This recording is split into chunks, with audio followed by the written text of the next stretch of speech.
刻都是与上帝同在的。上帝的灵光大而无极，范围天地，小而无内，细入无间。凡是日月星辰，江海井泉，白云彩虹，雨露霜雪，一花一木，一草一蛋，宇宙森罗万象，全在上帝的性海中。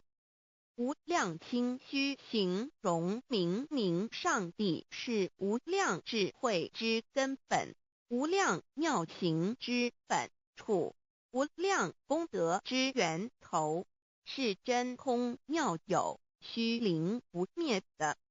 至尊至圣世尊崇其位为至尊至贵，至高无上的。